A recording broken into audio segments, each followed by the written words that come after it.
Olá, Lancenauta! O programa Lance na Copa dessa vez vai falar sobre Tite, o treinador da seleção brasileira. Ele sai do Brasil para o Mundial da Rússia quase como uma unanimidade. E vou falar o porquê disso. E o que é o seguinte, Tite foi um jogador de alguma qualidade. Qual foi a equipe que ele quase foi campeão brasileiro? Foi no Grêmio, no Atlético Mineiro, no Guarani ou no Corinthians?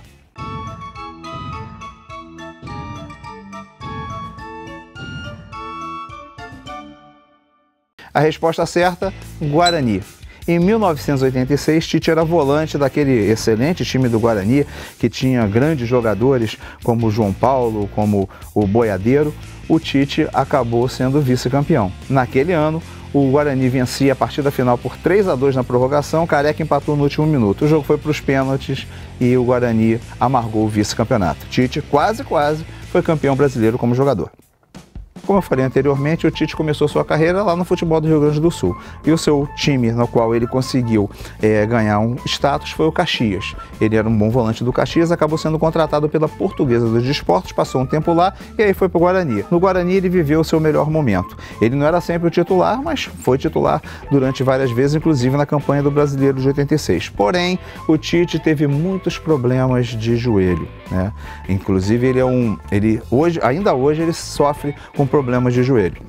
E isso fez com que ele abreviasse a sua carreira. Com 28 anos, ele acabou se aposentando. No que ele se aposentou, ele falou, eu quero continuar no futebol. Se formou em Educação Física e tentou virar treinador. Começou a ser treinador de times pequenos do Rio Grande do Sul nos anos 90, times de segunda divisão, times realmente nanicos. Chegou a ser técnico do Juventude, mas ele teve oportunidade mesmo no Caxias, no final dos anos 90. E o que aconteceu foi que, treinando o Caxias em 2000, ele foi campeão gaúcho. É o único título relevante do Caxias em sua história, esse título de campeão gaúcho. Essa situação fez com que o Tite pudesse ter uma oportunidade no Grêmio. E aí ele começou a disparar. Foi campeão de gaúcho, foi campeão da Copa do Brasil e, a partir daí, a sua carreira deu uma bela guinada. Mas teve altos e baixos também, né? O Tite se saiu bem do Corinthians, acabou saindo do Corinthians em 2005, 2006 e foi para o Atlético Mineiro. Ele esteve na campanha do Atlético Mineiro, que foi rebaixado, foi o seu momento de queda, né? Tentou um período no Palmeiras, não deu certo, foi para o futebol árabe, mas o que aconteceu é que ele fez de novo uma boa campanha no futebol do Rio Grande do Sul, no Internacional.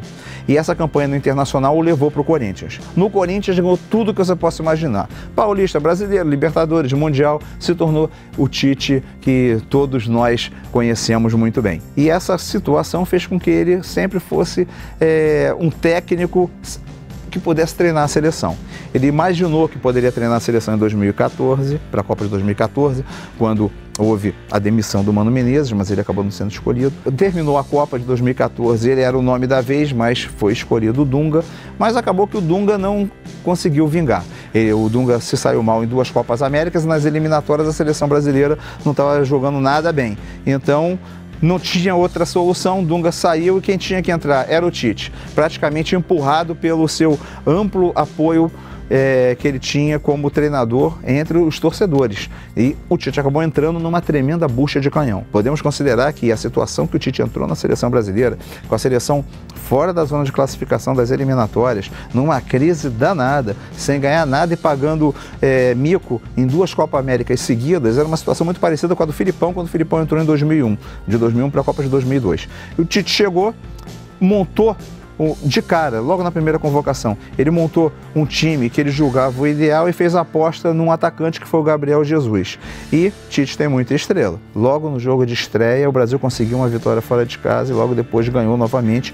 E o Brasil pegou uma sequência incrível de vitórias e conseguiu a sua classificação para a Copa do Mundo com muita tranquilidade. Entre o primeiro jogo do Tite e o último das eliminatórias, o Brasil saiu da crise para ser considerado um dos favoritos para a Copa do Mundo, com a base formada e dando medo em todos os adversários de ponta. Prós para o Tite são muitos. O Tite é um cara que tem a paciência de sair de uma crise. Ele tem a paciência para esperar o momento certo. Para você ter ideia, quando ele saiu do Corinthians e acabou não acertando com a seleção brasileira, ele foi fazer um ano sabático para ficar estudando. E provavelmente estudando muito bem, porque ele voltou ainda melhor.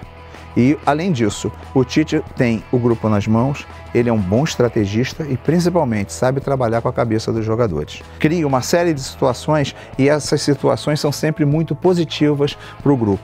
Além disso, como os resultados chegaram, ele tem uma empatia muito grande, não só com a torcida, como com a imprensa também. Nesse momento, os prós do Tite são enormes. Contra o que você pode imaginar é o seguinte: o Tite é o técnico, ele não vai entrar em campo. E como técnico também pode montar um esquema que não vai funcionar numa partida eliminatória. Então está numa quarta de final, o negócio não funciona, como aconteceu contra o Brasil e França de 2006 do Carlos Alberto Parreira, ou o jogo Brasil e Itália de 82, que o empate classificava o Brasil acabou perdendo porque jogou mal com a sua melhor equipe possível. Isso pode acontecer.